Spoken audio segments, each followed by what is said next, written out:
Assalamualaikum warahmatullahi wabarakatuh. Salam dan bahagia Bapak dan Ibu guru hebat. Izinkan saya Kasmiyanti, CGP Angkatan 10 Kabupaten Sijunjung dalam aksi nyata modul 1.4 Budaya Positif. Perkenalkan fasilitator saya Rosmalinda MPD dan pengajar praktik Ima Setiawati SPD.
Assalamualaikum warahmatullahi wabarakatuh.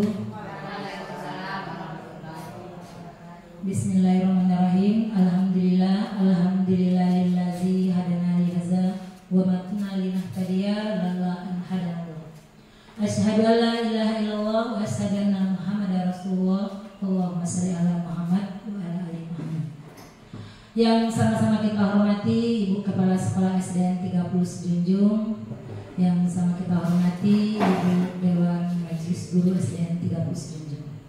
Puji syukur mari kita ucapkan kehadiran Allah Subhanahu wa taala yang mana kita masih diberi kesempatan, kesehatan untuk berkumpul di ruangan ini dalam rangka musyawarah untuk menyelesaikan yang mana tugas dari Ibu salah satu teman kita di sini yaitu CGP. Selamat bersalam kita ucapkan kehadiran Allah Subhanahu wa taala yang disampaikan kepada Nabi Muhammad SAW. Baiklah, saya tidak akan memanjang mukadimahnya, langsung saja pada acara kita sekarang ini tentang musyawarah tentang diseminasi budaya positif untuk menyelesaikan tugas dari Bu Kasmiyanti, yaitu guru calon guru penggerak angkatan 10. Acara pertama yaitu pembukaannya sedang berlangsung. Acara kedua kata sambutan dari Ibu Kepala Sekolah kepada Ibu, kita persilakan.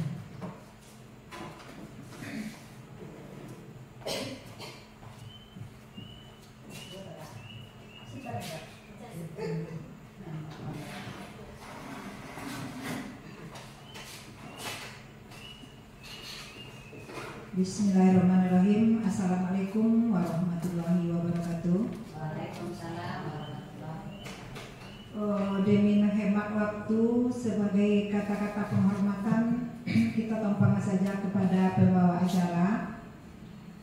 Alhamdulillah, sekarang kita sudah berkumpul di ruang kelas 2 guna musyawarah budaya positif, yaitu acara diseminasi budaya positif nanti yang akan disampaikan oleh CGP kita, salah seorang guru kita CGP Angkatan 10, yaitu Bu Kasmiyanti. Mungkin dalam acara ini kalau kita lihat mengenai budaya positif, ini mungkin ada manfaatnya bagi kita atau bagi sekolah kita nantinya, atau juga ada nanti imbasnya ke siswa kita. Mungkin juga ada nanti hubungannya dengan visi misi sekolah kita ke depannya. Bagaimana nanti budaya-budaya positif yang akan kita bahas itu nanti kita serahkan kepada kita bersama. Nanti yang akan disampaikan oleh Ibu CGP kita yaitu Bu Kasmiyanti. Mari sama-sama kita ikuti dengan serius.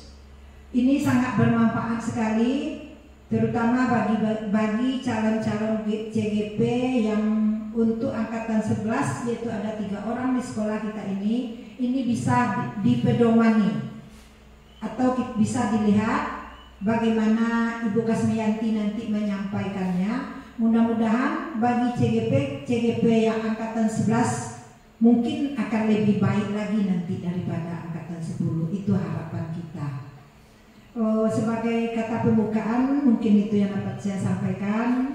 Disudahi dengan wabillahi taufik wal hidayah. Assalamualaikum warahmatullahi wabarakatuh.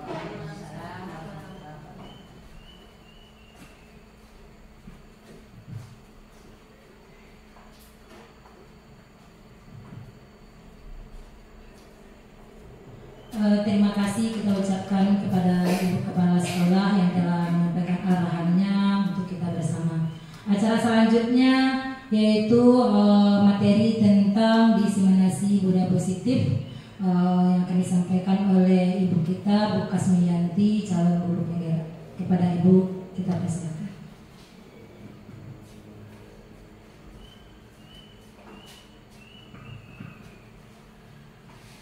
Bismillahirrahmanirrahim. Assalamualaikum warahmatullahi wabarakatuh. Bersyukur kepada Allah dengan mengucapkan alhamdulillahirrahmanirrahim sehingga kita dapat berkumpul di ruangan kelas 2 pada siang hari ini guna melaksanakan acara diseminasi budaya positif yang mana tugas dari CGP kebetulan saya adalah CGP angkatan ke-10. Berselawat kepada baginda besar Muhammad sallallahu alaihi wasallam dengan mengucapkan Allahumma shalli ala sayyidina Muhammad wa ala ali sayyidina Muhammad. Semoga setiap salawat yang kita bacakan itu dapat membawa syafaat bagi kita baik kehidupan di dunia maupun di akhirat. Amin ya rabbal alamin. Yang terhormat Ibu Kepala SDN 30 Sijunjung, kepada rekan-rekan Majelis Guru SDN 30 Sijunjung yang sudah berkenan meluangkan waktunya untuk berkumpul di ruangan ini guna kita berbagi budaya positif, budaya mana ini merupakan tugas bagi kami CGP Angkatan 10 untuk mendiseminasikan kepada sekolah dimanapun kita berada. Itu adalah kebetulan saya adalah CGP Angkatan 10 dari SDN 30 Sijunjung. Kepada teman-teman itu kami ucapkan terima kasih kembali atas waktu yang telah diberikan. Di sini kami bukan menggurui ataupun mengajarkan kepada ibu-ibu semuanya, cuman di sini kami menyampaikan berbagi praktek baik untuk diseminasi positif yang telah kami pelajari pada modul 174. Izinkan saya Kasmiyanti, CGP Angkatan 10, tempat dinas SDN 30 Sijunjung menyampaikan diseminasi dari budaya positif yang sudah kita pelajari pada modul sebelumnya. Dengan perkenalan, itu fasilitator saya adalah Ibu Rosmalinda MPD dan pengajar praktik adalah Ibu Ima Setiawati SPD. Sebelum kita lanjutkan untuk kegiatan kita pada siang hari ini, mari kita perhatikan ke depan. Itu ada kesepakatan kelas yang sudah kita buat, yang sudah kami tetapkan, yaitu yang pertama terlibat aktif dan semangat dalam kegiatan presentasi, yang kedua permisi secara bergantian, yang ketiga saling menghormati, yang keempat ikuti kegiatan dengan serius. Apakah dari kesepakatan kelas yang sudah kami susun di sini ada yang perlu kita perbarui atau yang perlu kita tambah, ibu-ibu semuanya? Apakah setuju dengan kesepakatan kelas ini? Pas. Kita lanjutkan.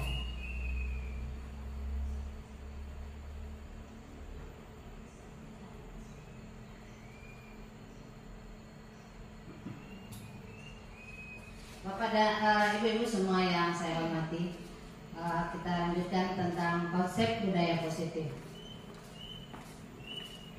Konsep budaya positif diantaranya adalah perubahan paradigma belajar sehingga dengan disiplin positif kita bisa membuat dengan keyakinan jelas melahirkan segitiga restitusi, yaitu posisi kontrol guru sehingga menjadi kebutuhan dasar bagi manusia. Pembelajaran dengan paradigma baru, sebagaimana yang sudah kita ketahui bahwasanya profil pelajar Pancasila itu ada diantaranya bernalar kritis, mandiri, beriman bertakwa. Jadi kepada Bapak Ibu semua dipersilakan untuk berdiri, kita nyanyikan nyanyi profil pelajar Pancasila. Semua dalam keadaan berdiri.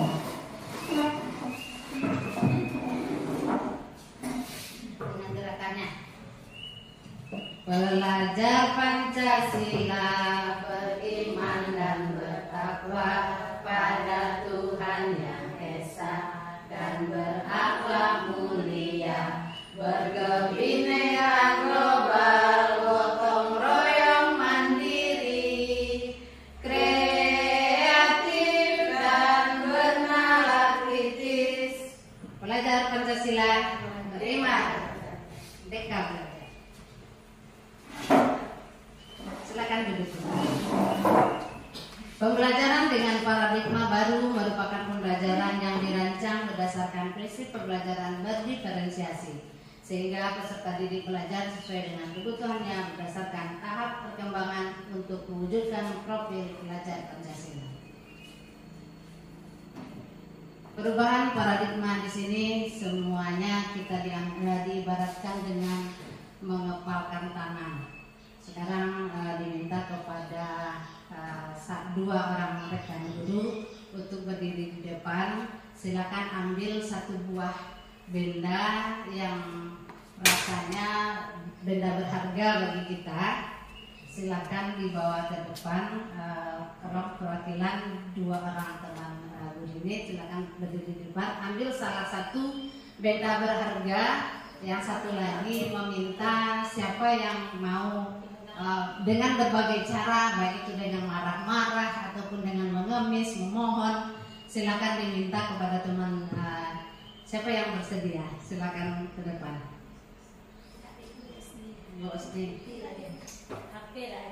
HP juga boleh, kan benda berharga. Aku Marlis. Dengan berbagai cara, Bu Marlis merayu Bu Husni agar mampu mau memberikan benda yang berharga yang Husni punya hari ini. Silakan Bu Marlis dengan berbagai cara Bu Marlis lakukan. Karena saya lupa membawanya tadi. Saya harus menghubungi anak saya.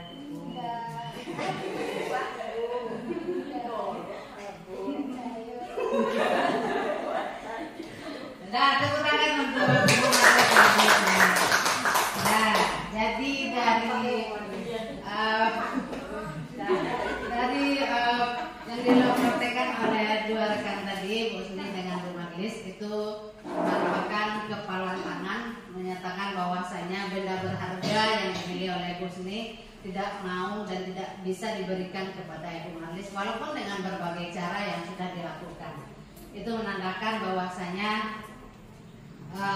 kita membayang apa yang diharapkan itu tidak akan selalu tercapai seperti apa yang kita inginkan.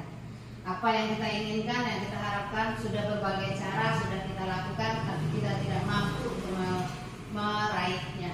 Jadi dari kesimpulan dari peragaan kepalang tangan tadi, yang memegang kendali tentu diri kita sendiri. Yang memegang kontrol atas kepalang tangan kita adalah kita sendiri. Apa kita membuka atau menutup kepalang tangan kita itu tergantung pada diri kita masing-masing sesuai dengan kebutuhan dasar kita saat ini. Setiap individu memiliki keyakinan dan toleransi yang berbeda dalam menghadapi tawaran, rujukan, intimidasi dari orang lain. Selain itu, beberapa orang tahap terhadap rujukan tawaran tertentu, sementara lain dapat mudah terpengaruh.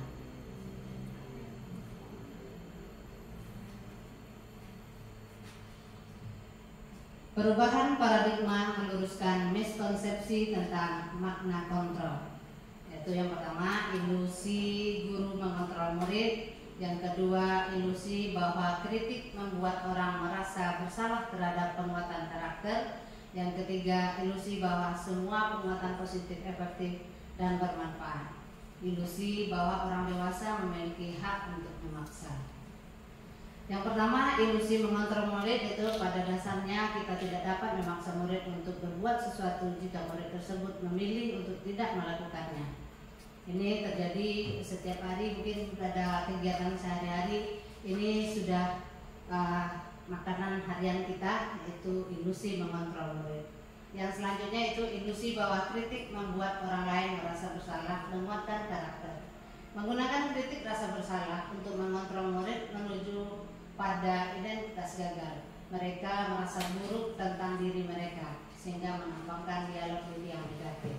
Selanjutnya ada ilusi bahwa semua penguatan positif efektif itu bermanfaat. Penguatan positif dan rujukan adalah bentuk-bentuk kontrol segala usaha untuk mempengaruhi murid agar mengulangi suatu perilaku tertentu adalah suatu usaha yang mengontrol murid tersebut. Yang keempat, ilusi bahwa orang dewasa memiliki hak untuk memaksa. Orang dewasa yang percaya bahwa mereka memiliki tanggung jawab untuk membuat murid-murid membuat hal-hal untuk merasakan tanggung jawab. Apapun yang dilakukan dapat diterima selama ada sebuah kemajuan berdasarkan sebuah pengukuran kinerja. Selanjutnya, paradigma stimulus respon kepada pendekatan teori kontrol. Menurut Stephen Covey mengatakan bahwa mengajarkan bahwa kemajuan yang bertahap dapat dicapai dengan mengubah sikap dan perilaku kita secara perlahan. Namun untuk memperbaiki cara-cara utama kita perlu mengubah kerangka acuan kita. Perubahan paradigma diperlukan dalam cara kita melihat dunia berpikir tentang manusia. Mari kita ubah skema pemahaman kita, penjelasan tentang aspek tertentu dalam realitas sehingga dapat mencapai kemajuan yang lebih besar. Mengubah paradigma stimulus respon ke pendekatan teori kontrol. Apa itu stimulus respon dan apa pula itu teori kontrol? Sebelumnya yang disebut dengan stimulus respon itu adalah prinsip belajar yang sederhana di mana efek merupakan reaksi terhadap stimulus tersebut. Sementara teori kontrol itu adalah pengendalian tingkah laku manusia. Silakan kita lihat perbandingannya antara stimulus respon dengan teori kontrol. Kalau stimulus respon itu realita atau perubahan kita sama. Kalau untuk teori kontrol itu realita kebutuhan kita berbeda. Yang untuk stimulus respon semua orang melihat hal yang sama. Sementara pada teori kontrol setiap orang memiliki gambaran yang berbeda. Kita mencoba mengubah agar orang lain berpandangan yang sama dengan kita. Tetapi pada teori kontrol kita berusaha memahami pandangan orang lain tentang dunia. Pada stimulus respon perilaku buruk dilihat dari suatu kesalahan. Sementara pada teori kontrol itu semua perilaku memiliki tujuan. Orang lain bisa mengontrol saya, itu pada stimulus respon. Sementara pada teori kontrol hanya Anda yang bisa mengontrol diri Anda. Saya bisa mengontrol orang lain. Pada teori kontrol Anda tidak bisa mengontrol orang lain. Jadi antara kedua ini adalah paradigma stimulus respon ke pendekatan ke teori kontrol. Bapak dan Ibu yang saya hormati, disiplin positif dan nilai kebajikan universal. Disiplin positif dia berasal dari kata disiplina, yaitu artinya belajar. Disiplin mengacu pada disiplin diri yang memiliki tanggung jawab terhadap apa yang dilakukan berdasarkan nilai-nilai yang diyakini. Disiplin positif merupakan salah satu cara penerapan disiplin yang bertujuan untuk menumbuhkan kesadaran serta memberdayakan budaya peserta didik tanpa imbalan, penghargaan atau reward, ancaman ataupun hukuman.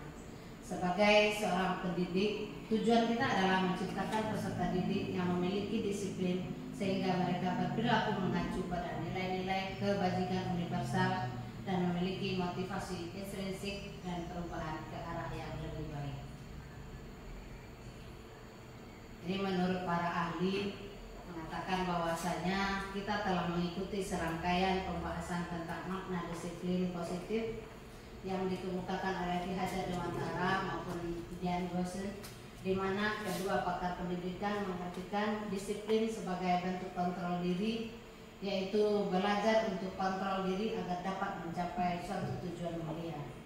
Tujuan mulia di sini mengacu pada nilai-nilai prinsip mulia yang dianut oleh seorang, kita namakan dengan nilai-nilai yang disebut dengan nilai kebajikan atau virtus yang universal. Seperti kuncup bunga yang merekah di pagi hari, nilai-nilai kebajikan mempresentasikan sifat-sifat luhur yang diidamkan oleh setiap manusia menurut teori kontrol yang digagaskan oleh William Glasser pada tahun 1984. Setiap hukuman membersihkan coretan yang dibuatnya di meja tulis, konsekuensi. Murid diminta untuk push up 15 kali, mengganti kertas teman yang telah dicoret-coret, konsekuensi. Berjemur di lapangan jam 12 siang, lari mengelilingi lapangan. Terkadang kita menghukum anak didik kita seperti memberikan hukuman ketika dia terlambat datang, kita suruh push up. Apakah ada kaitannya dengan pembelajaran kita hari itu? Dengan memberikan push up? Ada pada pembelajaran olahraga ada. Sementara untuk pada pembelajaran padanya kita belajar matematika, anak didik kita ada yang terlambat, lalu kita suruh push up. Jadi itu tidak ada kaitannya dengan hukuman yang sudah kita berikan. Perbedaan hukuman dan konsekuensi. Hukuman sesuatu yang menyakitkan harus terjadi, membuat anak sakit atau fisik maupun hatinya dalam jangka waktu yang lama. Anak membenci kedisiplinan paksaan, mendorong anak menyakiti dirinya sendiri, itu juga hukuman. Konsep diri yang buruk, anak belajar untuk menyembunyikan kesalahannya, rasa marah, bersalah, dipermalukan, dan merasa tak dihargai, itu hukuman. Sementara konsekuensi, sesuatu yang harus terjadi membuat anak merasa tidak nyaman dalam jangka waktu pendek. Yang selanjutnya, anak menghargai disiplin, stimulus tanggapan, mendorong anak-anak agar mudah menyesuaikan diri. Selanjutnya, konsep diri yang baik, anak belajar untuk mematuhi peraturan, kehilangan hak, dibuat tidak nyaman, diasingkan untuk sementara atau tempoh. Bahkan Bapak dan Ibu diperhatikan di layar kita, ini ada hukuman, konsekuensi, dan restitusi. Hukuman bersifat tidak terencana atau tiba-tiba. Murid tidak tahu apa yang akan terjadi dan tidak dilibatkan. Hukuman bersifat satu arah. Hukuman juga berupa fisik maupun psikis. Sementara konsekuensi terencana atau sudah disepakati. Murid tetap dibuat nyaman untuk jangka waktu pendek. Guru mengontrol murid. Sementara untuk restitusi, proses menciptakan kondisi bagi murid untuk memperbaiki kesalahan, proses kolaborasi yang mencari murid untuk menemukan solusi sendiri. Dihukum oleh penghargaan. Pengaruh jangka pendek dan jangka panjang. Penghargaan tidak efektif, penghargaan merusak hubungan, penghargaan mengurangi ketepatan. Ternyata dengan penghargaan yang kita lakukan di sekolah, contohnya pada bintang kelas, itu ternyata itu juga membawa pengaruh pada peserta didik kita, karena dia akan merasa minder, yang akan menang, yang akan juara itu saja anaknya. Nah, dia akan menimbulkan perasaan seperti itu pada peserta didik kita. Saat kita berulang kali menjanjikan hadiah kepada anak-anak agar berperilaku bertanggung jawab, atau kepada seorang murid yang mempelajari sesuatu yang baru, atau kepada seorang karyawan melakukan pekerjaan yang berkualitas, kita sedang berasumsi mereka dapat melakukannya atau mereka tidak akan memilih untuk melakukannya. Itu menurut Alfie Horn 1993. Bentuk program kebajikan atau apresiasi. Dalam memberikan apresiasi atau pengakuan perlu diingat beberapa hal. Yang pertama, pengakuan secara khusus. Yang kedua, beri pengakuan secara pribadi. Yang ketiga, beri pengakuan kepada semua murid atau secara bergantian. Selanjutnya, beri pengakuan secara konsisten pada fokus dan proses. Selanjutnya, keyakinan kelas. Keyakinan kelas itu mulanya kita buat, kalau awal mulanya kita buat dulu kesepakatan kelas. Kesepakatan kelas ini masing-masing kita sudah memilikinya. Di antaranya kita adalah berbicara yang sopan. Jadi dari kesepakatan kelas akan muncul peraturan, dari peraturan akan muncul keyakinan dan akan terbudaya menjadi budaya positif di lingkungan sekolah kita. Urutan langkah utama dalam menetapkan keyakinan kelas serta pendalamannya. Berdiskusi, memunculkan peraturan yang perlu ditaati warga sekelas, mengubah peraturan menjadi kalimat yang positif, mengelompokkan peraturan-peraturan menjadi nilai-nilai kebajikan atau keyakinan kelas. Selanjutnya berdiskusi mengenai gambaran perilaku yang mencerminkan keyakinan kelas, berdiskusi mengenai peran seluruh warga kelas, meninjau kembali keyakinan kelas dari waktu ke waktu. Apakah keyakinannya sudah efektif, maka itu yang perlu ditinjau.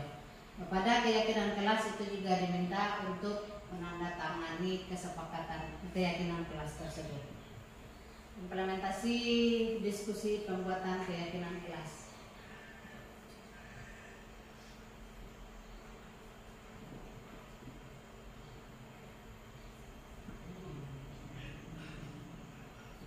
Lima kebutuhan dasar manusia.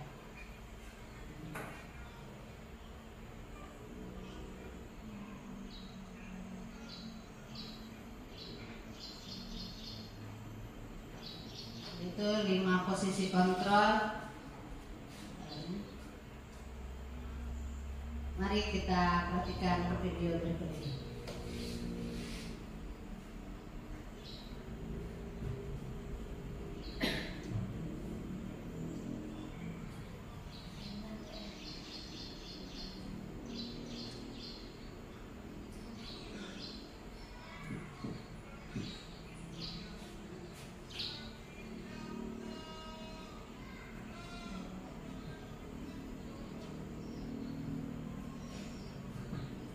Terjadi kesalahan pada slide-nya.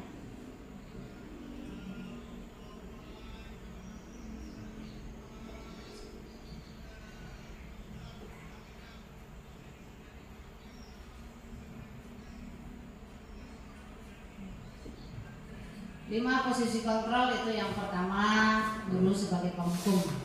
Guru seperti ini percaya bahwa ada suatu cara agar pembelajaran bisa berhasil, yaitu cara dia, yaitu patuhi perintah saya atau awas kalau kamu selalu salah, kamu selalu saja salah, selalu pasti selalu yang terakhir selesai. Nah, itu selalu itu disebut dengan guru penghukum. Kalau mengancam peserta dirinya. Yang kedua, pembuat rasa bersalah. Di posisi ini murid akan memiliki penilaian yang buruk tentang diri mereka. Murid merasa tidak berharga dan telah mengecewakan orang-orang yang disayangi. Ibu sangat kecewa sekali dengan kamu. Berapa kali ibu harus memberitahu kamu ya, gimana coba kalau orang tua kamu tahu kamu berbuat begini. Itu ternyata juga membuat rasa bersalah bagi peserta didik kita. Jadi jangan sekali-kalinya dari ini ke depan kita tinggalkan kebaikan. Yang selanjutnya, guru berposisi sebagai teman. Guru pada posisi ini tidak menyakiti murid, namun tetap akan berupaya mengontrol murid melalui persuasi Posisi teman bisa posisi positif dan bisa posisi negatif. Ayo bantulah demi Bapak ya. Itu contohnya. Ayo ingat tidak bantuan Bapak selama ini. Tidak hitung-hitungan. Ya sudah, kali ini tidak apa-apa, nanti Ibu bantu bereskan. Itu semacam dengan teman. Selanjutnya posisi yang keempat yaitu posisi pemantau. Seorang pemantau sangat mengandalkan hitungan catatan data yang dapat digunakan sebagai bukti atau perilaku seseorang. Contohnya peraturannya apa yang telah kamu lakukan, sanksi atau buat konsekuensi ya. Contoh pemantau juga seperti ini ibu-ibu sekalian. Kemarin kamu sudah tidak pakai baju ini, sudah 2 kali kamu tidak pakai baju olahraga ketika olahraga. 4 kali kamu sudah tidak buat PR. Jadi sekarang mau apa lagi? Kamu lagi yang buat PR. Itu salah satu contohnya juga. Berikutnya sebagai manajer, guru membuat bersama dengan murid. Satu, kedua, ketiga, semangat. Tepuk 4, konsentrasi. Tepuk 5, siap belajar. Iya. Kita lanjutkan budaya positif yang selanjutnya yaitu keyakinan kelas. Mengapa keyakinan kelas? Mengapa tidak peraturan kelas saja? Sebagai contoh, ketika kita dalam peraturan lalu lintas, mengapa kita menggunakan helm pada saat mengendarai roda 2 atau motor? Yang kedua, mengapa kita memiliki peraturan tentang penggunaan masker dan mencuci tangan pada setiap saat pada masa pandemi? Selanjutnya, untuk mendukung motivasi intrinsik, kembali ke nilai-nilai keyakinan lebih menggerakkan seseorang dibanding mengikuti serangkaian peraturan-peraturan. Adapun motivasi intrinsik ini adalah motivasi yang muncul dari dalam diri kita sendiri tanpa ada paksaan atau dari orang lain. Selanjutnya, adapun urutan langkah-langkah dalam menetapkan keyakinan kelas serta pendalamannya yaitu berdiskusi, memunculkan peraturan yang perlu ditaati warga kelas. Yang kedua, merubah peraturan menjadi kalimat positif. Selanjutnya, mengelompokkan peraturan menjadi nilai-nilai kebajikan atau keyakinan kelas. Berdiskusi mengenai gambaran perilaku yang mencerminkan keyakinan kelas. Berdiskusi mengenai peran seluruh warga kelas, meninjau kembali keyakinan kelas dari waktu ke waktu. Bapak Ibu yang saya hormati, untuk meninjau kembali keyakinan kelas ini bisa kita lakukan setiap harinya. Apakah keyakinan kelas kita ini sudah efektif setiap harinya? Bagi yang sudah efektif itu kita berikan A+ kepada peserta didik kita. Sementara untuk keyakinan kelas yang belum berjalan secara efektif kita buat kesepakatan kembali dengan peserta didik kita. Adapun urutan langkah-langkah utama tadi diantaranya yang pertama berdiskusi, memunculkan peraturan yang perlu ditaati oleh warga kelas. Ketika kita berada dalam kelas kita, agar peserta didik kita itu mau mengikuti aturan yang ada di dalam kelas, kita sebagai guru tidak kita yang menimbulkan aturan tersebut.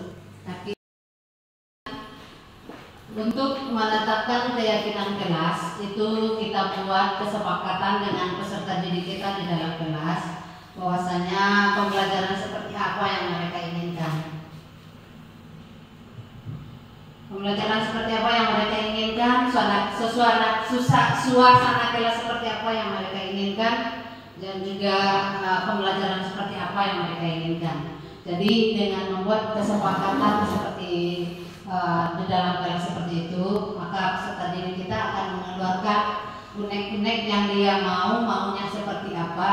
Nah, tinggal kita lagi sebagai seorang guru mengubah kalimat yang mereka sampaikan tadi menjadi sebuah kalimat positif. Dari kalimat positif yang mereka usulkan bisa kita jadikan sebagai sebuah keyakinan, sehingga dengan keyakinan kelas inilah yang akan kita jadikan sebagai peraturan dan akan mengubah kebiasaan peserta didik kita untuk menciptakan budaya positif di dalam kelas pada khususnya lingkungan sekolah pada umumnya. Implementasi diskusi pembuatan keyakinan kelas ini beberapa contoh keyakinan kelas yang kita sepakati. Yang pertama, beriman dan bertakwa kepada Tuhan Yang Maha Esa. Yang kedua, bertanggung jawab atas tugas yang diberikan. Yang ketiga, saling menghormati dan tolong menolong dalam kebaikan. Yang keempat, disiplin atas waktu dan tempat. Yang kelima, selalu bersopan santun. Yang keenam, menjaga kebersihan, kerapian, dan ketertiban kelas. Dari keyakinan kelas yang sudah disusun ini, kita lihat di sini pada tampilan slide ini tidak ada menggunakan kalimat negatif. Semuanya sudah diubah menjadi kalimat positif. Nah, kita contohkan pada keyakinan kelas 1, kelas 5, dan kelas 7 pada SMP. Pada kelas 1, setiap anggota kelas perlu belajar. Yang kedua, setiap anggota kelas perlu senang. Setiap anggota kelas perlu melakukan tugas. Setiap anggota kelas saling menghargai. Setiap anggota kelas perlu merasa aman. Itu contoh keyakinan kelas pada anak kita kelas 1. Selanjutnya untuk anak kita kelas 5, selalu bersikap positif, senantiasa menjadi diri terbaik, percaya dan menghormati orang lain serta barang miliknya, berkomitmen terhadap setiap tugas, senantiasa membantu. Ini untuk SMP, mungkin barangkali kita tidak perlu membahasnya di sini. Mungkin ini sebagai pedoman bagi kita, bagi teman-teman semua, contoh keyakinan kelas bagi kelas 1 dan kelas 5. Mungkin bagi teman-teman untuk kelas 2 dan kelas yang lainnya bisa kita arahkan ini sebagai pedoman. Agar semua warga kelas dapat memahami setiap pernyataan yang telah tercantum dalam keyakinan kelas, maka selama seminggu di awal tahun pelajaran baru dapat didedikasikan untuk pendalaman setiap keyakinan dengan berbagai kegiatan. Disiplin positif berikutnya adalah 5 kebutuhan dasar manusia. Kebutuhan dasar manusia. Semua yang kita lakukan adalah usaha terbaik kita untuk mendapatkan apa yang kita inginkan. Ketika kita mendapatkan apa yang kita inginkan, sebetulnya saat itu kita sedang memenuhi satu atau lebih dari kebutuhan dasar kita. Adapun 5 kebutuhan dasar manusia itu adalah yang pertama, di situ kita lihat ada gambar rumah, berarti untuk bertahan hidup. Kebutuhan manusia yang pertama itu adalah bertahan hidup, kebutuhan yang bersifat fisiologis. Untuk bertahan hidup misalnya kesehatan, rumah, dan makanan. Yang kedua, setiap manusia itu membutuhkan kasih sayang dan rasa diterima. Rasa diterima, dipedulikan, berbagi, bekerja sama, menjaga bagian dari kelompok. Itu juga merupakan kebutuhan dasar bagi seorang manusia. Yang ketiga, penguasaan. Harga diri, keinginan untuk dianggap, memimpin, berprestasi, diakui dan didengar. Yang keempat, kebutuhan dasar manusia itu adalah kebebasan. Di antaranya adalah mandiri, memiliki pilihan, mencoba hal baru, mampu mengendalikan diri, dan yang kelima adalah kebutuhan dasar itu adalah kesenangan, bermain, humor, antusiasme, dan tertawa. Jadi, apakah kita sebagai manusia, rekan guru semua, apakah kita juga memiliki hal seperti ini yang kita butuhkan dalam kehidupan kita sehari-hari? Ya. Jadi begitu juga dengan peserta didik kita. Dalam kehidupan sehari-hari di sekolah, mereka membutuhkan 5 kebutuhan dasar manusia ini. Di antaranya bertahan hidup, kasih sayang dan rasa diterima, penguasaan, kebebasan, kesenangan. Itulah terkadang kita melihat ketika sedang belajar, nah, peserta didik kita pun senangnya adalah untuk bermain. Dia merasa kebutuhan kesenangannya akan terganggu.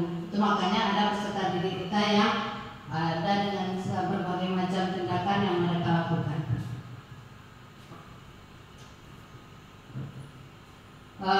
Yang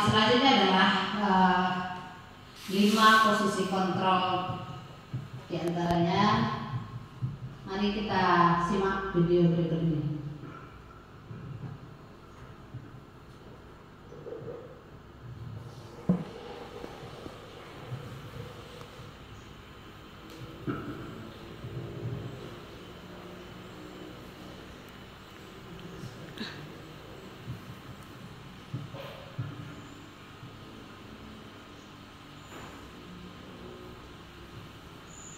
Mari kita simak video berikut ini.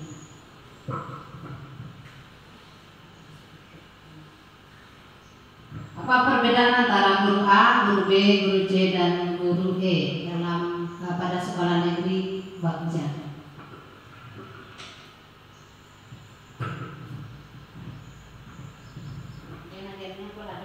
Semua Bapak Ibu semuanya, selalu kita ulang kembali. Tepuk 1, tepuk 2, oke, tepuk 3, semangat, tepuk 4, konsentrasi, tepuk 5, siap belajar. Demikian. Bapak dan Ibu semuanya, untuk mengakhiri kegiatan kita pada siang hari ini, sebagai kesimpulan kita buka sebelum melanjutkan kesimpulan, kita buka sesi tanya jawab untuk acara diseminasi kita pada siang hari ini. Kepada rekan-rekan disilakan untuk menanyakan jika ada yang mau ditanyakan. Ada? Silakan Bu Dia. Terima kasih mengucapkan kepada pemateri. Dari sekian banyak yang ditampilkan tadi, ada satu pertanyaan yang saya tanyakan. Bagaimana cara membangun budaya positif di sekolah kita ini? Terima kasih. Pertanyaan yang menarik dari Bu Dia, bagaimana cara menerapkan budaya positif di sekolah kita? Sebenarnya kita pada setiap harinya di sekolah kita sudah membiasakan dengan budaya positif. Di antaranya kita melakukan, anak-anak kita setiap kita datang pagi di sekolah, mereka bersalaman. Siapapun tamu kita yang datang ke sekolah, mereka selalu membiasakan bersalam kepada kita. Itu merupakan salah satu cara yang mereka lakukan. Selanjutnya lagi, pembiasaan yang anak-anak kita lakukan adalah membuang sampah pada tempatnya. Ini sudah terbiasa sehingga lingkungan kelas kita dari pagi sampai siang kita lihat suasana di sekolah kita itu sangat asri. Mengapa budaya positif ini penting? Karena untuk menciptakan peserta didik yang memiliki profil pelajar Pancasila, lingkungan sekolah adalah salah satu tempat wadah untuk menciptakan pengembangan peserta didik sehingga memiliki berkarakter seperti profil pelajar Pancasila yang sudah kita gaungkan untuk kita sesuaikan dengan visi dan misi kita di sekolah. Semoga bagaimana aja dengan jawaban yang diberikan Bu Dia.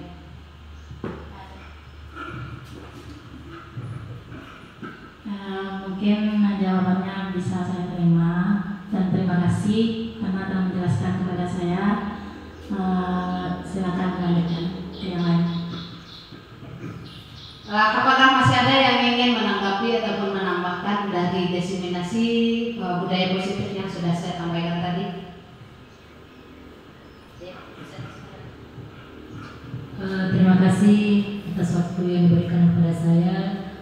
Di sini yang mau saya tanyakan tentang bagaimana untuk menerapkan dan mengembangkan budaya positif di sekolah kita. Cuma itu mungkin. Bapak dan Ibu yang saya hormati, pertanyaan dari Bu Z itu adalah bagaimana cara kita mengembangkan budaya positif di sekolah. Sebagaimana yang kita ketahui bersama, lingkungan sekolah adalah tempat menumbuhkan karakter peserta didik kita. Selain dari lingkungan rumah, lingkungan sekolah adalah rumah kedua bagi anak-anak didik kita, sehingga di sekolah inilah kita untuk menempa karakter mereka. Jadi salah satu caranya adalah dengan melakukan pembiasaan seperti pada pelaksanaan sholat duha, itu juga sudah kita biasakan 15 menit sebelum jam istirahat pada mata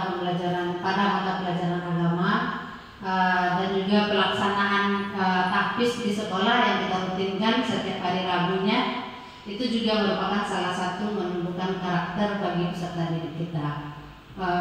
Dan lagi untuk menumbuhkan karakter mereka, yaitu pada pelaksanaan 17 Agustus kita selalu mengangkat budaya yang berpengaruh, yang menonjol dan kita terapkan di lingkungan kabupaten kita. Mungkin itu Ustaz yang dapat disampaikan. Terima kasih atas penjelasan Ibu CGP. Itu untuk sama-sama kita terapkan untuk kedepannya. Terima kasih. Demikianlah presentasi pada siang hari ini. Selanjutnya mohon maaf. Assalamualaikum warahmatullahi wabarakatuh.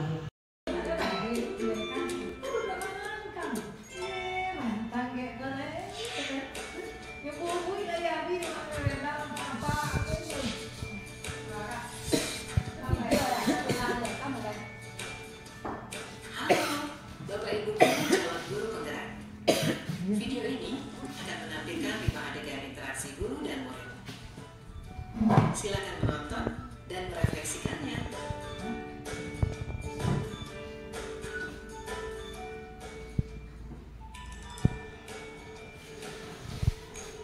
Pagi anak-anak, silakan PR yang kemarin ibu berikan diletakkan di meja. Anton, kamu sudah mengerjakan belum? Belum mengerjakan saya, Bu. Kamu selalu ya nggak ngerjain PR. Sekarang kamu duduk di depan, lalu tulis. Saya berjanji tidak akan mengulangi lagi. Saya berjanji akan berusaha menjadi murid yang rajin belajar sampai pelajaran saya selesai.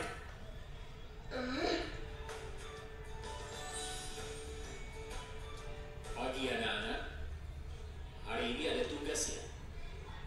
Ada yang belum mengerjakan? Anton, kamu sudah mengerjakan? Belum, Pak. Kamu nggak ngerjain tugas ya? Kamu mau jadi apa nanti? Kamu lihat sekolah nggak sih? Coba bayangkan orang tuamu betapa kecewanya sama kamu. Kamu itu sudah kelas 5. Harusnya bertanggung jawab sama dirimu sendiri. Maaf, Bu. Saya terlambat. Ya udah, nanti jangan diulangi lagi ya. Kalau kamu rajin, ibu senang lihatnya. Ya, lain kali tepat waktu ya masuknya. Tos dulu dong. Kita kan teman. Wah, jadi kalau aku terlambat lagi, apa ya?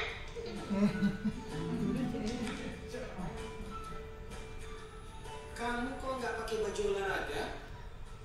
Bapak catat, kamu sudah 3 kali loh nggak ikut olahraga bulan ini. Iya, Pak. Sudah 3 kali berarti saya dapat sanksi, Pak.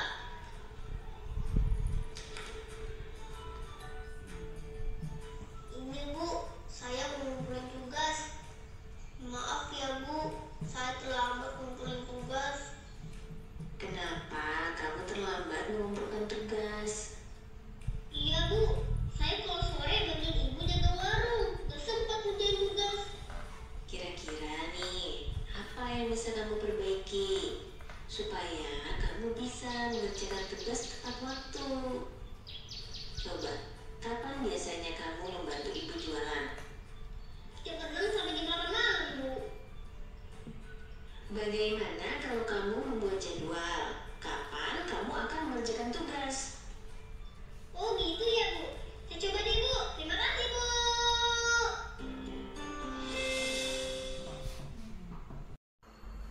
Mengubah paradigma stimulus respon ke pendekatan teori kontrol. Apa itu stimulus respon dan apa pula itu teori kontrol?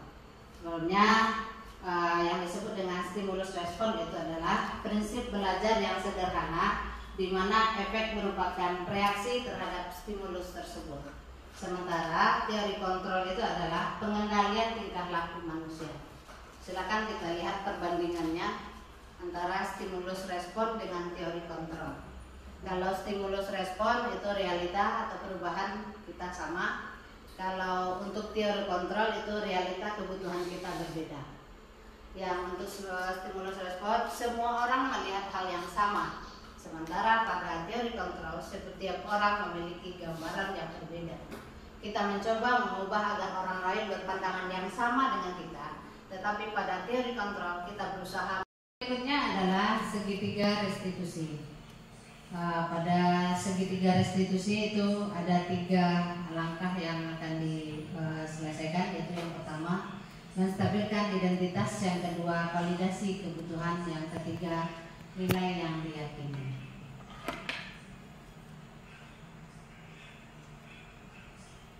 Contoh kasus yang terjadi.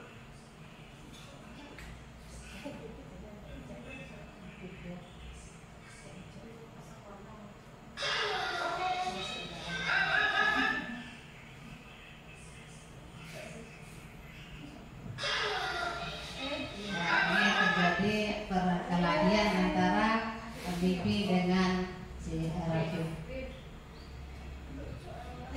Maka untuk penyelesaiannya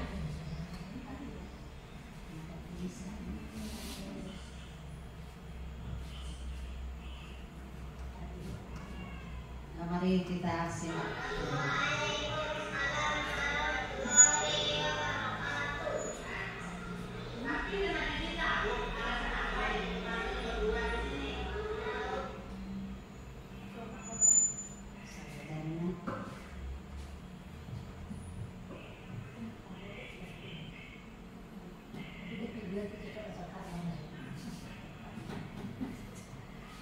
Dan dari kasus yang dialami oleh Ananda Habibie dengan Rafif pada kasus yang terjadi yang pertama itu pada di kelas 2 itu diselesaikan dengan cara segitiga restitusi, yang mana pada kasus ini anak peserta didik yang mengalami masalah ini dipanggil, ditanya apa penyebab mereka melakukan hal tersebut.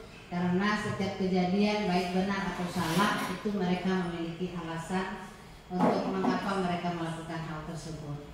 Jadi segitiga restitusi itu adalah salah satu upaya yang dapat dilakukan dalam membangun budaya positif di sekolah. Tentunya untuk mewujudkan hal ini membutuhkan proses yang tidak bisa dilakukan dalam waktu yang singkat. Selain itu, proses juga membutuhkan keterlibatan semua pemangku kepentingan di sekolah.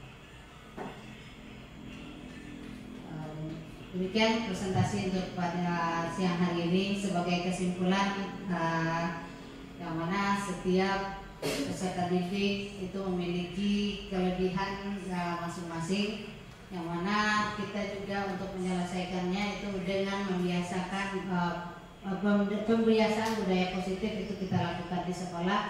Itu dengan memulai dari salah satunya dengan kebiasaan positif kita di sekolah setiap hari. Satunya yang masuk ke kelas dan pulang itu kita membiasakan dengan kegiatan bersalam, pulang juga demikian, dengan juga membuat dengan keyakinan dan kesepakatan kelas di dalam kelas kita masing-masing. Selanjutnya ditingkatkan menjadi keyakinan kelas. Dari keyakinan kelas itu akan menjadi sebuah peraturan yang akan memudahkan kita dalam membiasakan budaya positif di sekolah. Demikian saja yang dapat saya sampaikan. Banyak maaf atas segala penyampaian yang tidak berkenan. Saya mohon maaf. Assalamualaikum warahmatullahi wabarakatuh.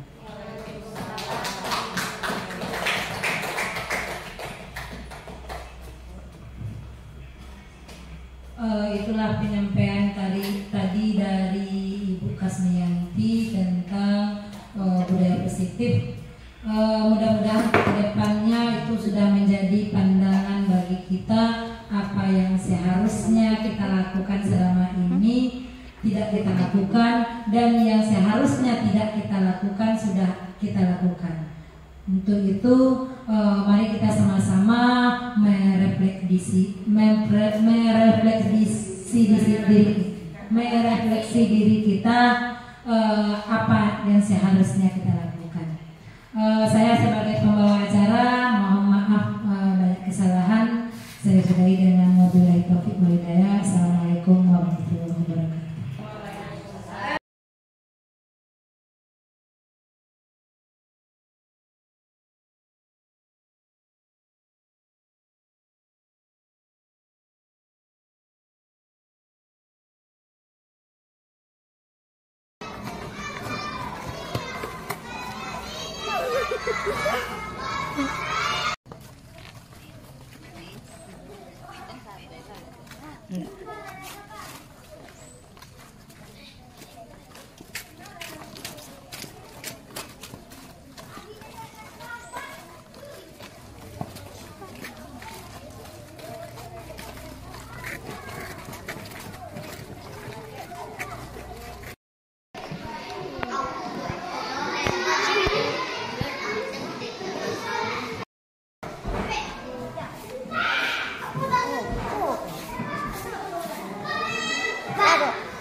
Repi dengan Maria ibu panggil di kantor.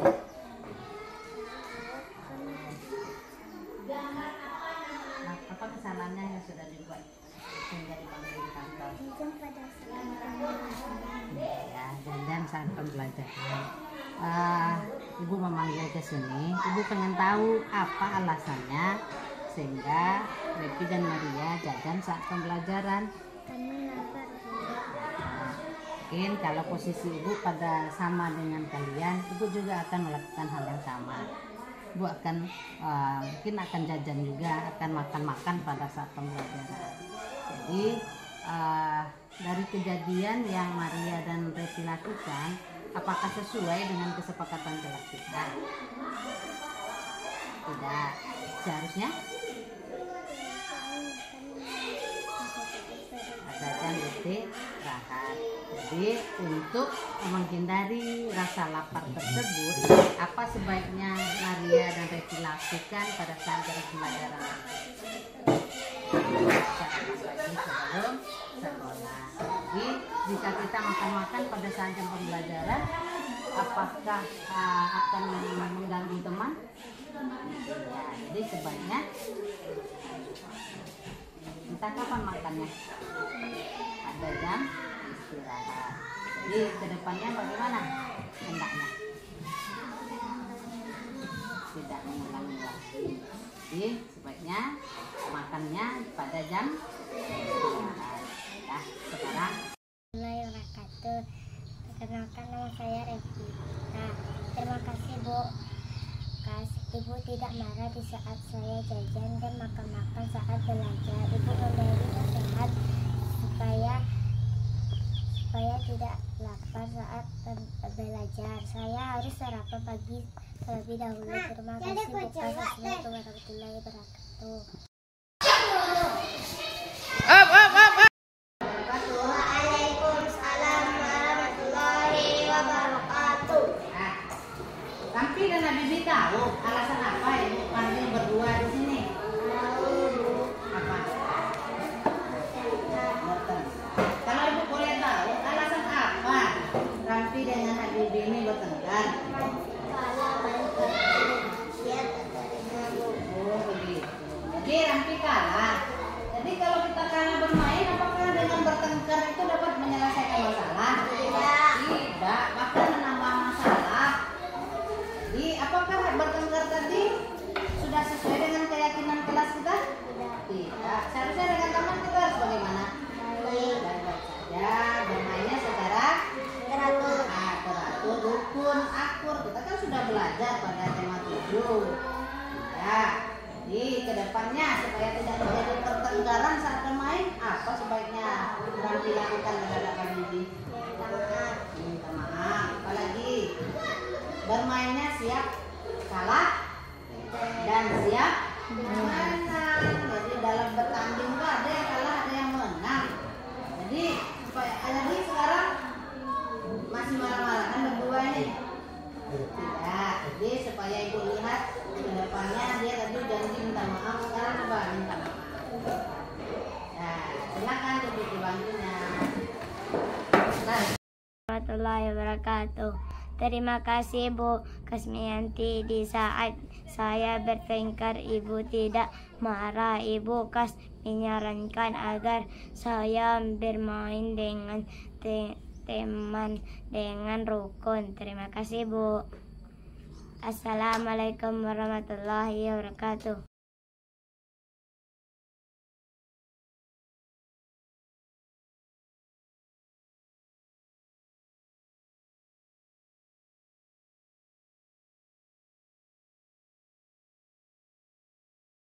Waktu yang telah diberikan kepada saya, perkenalkan saya Zetnawati dari SDN 30 Sejunjung, guru kelas 1.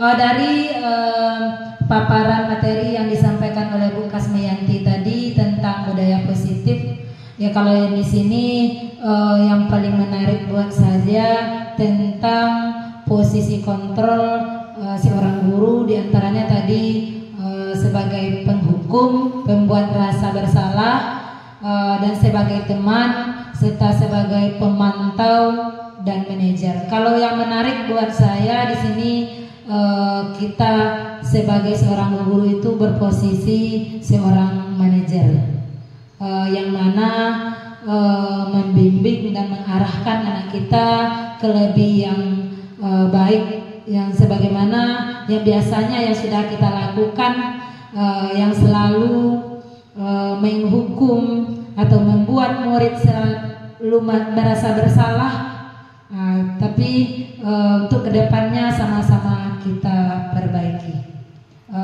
Cuman itu mungkin sedikit dari saya. Saya sudahi dengan Assalamualaikum warahmatullahi wabarakatuh. Assalamualaikum warahmatullahi wabarakatuh. Perkenalkan saya Marlis SPDSD, guru kelas 3 SDN 30 Junjung, telah menyaksikan desiminasi budaya positif yang disampaikan oleh Ibu Kasmiati CGP Angkatan ke-10.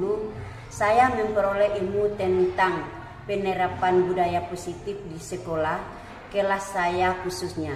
Saya mengenal 5 poin kontrol guru untuk yang baik adalah sebagai manajer.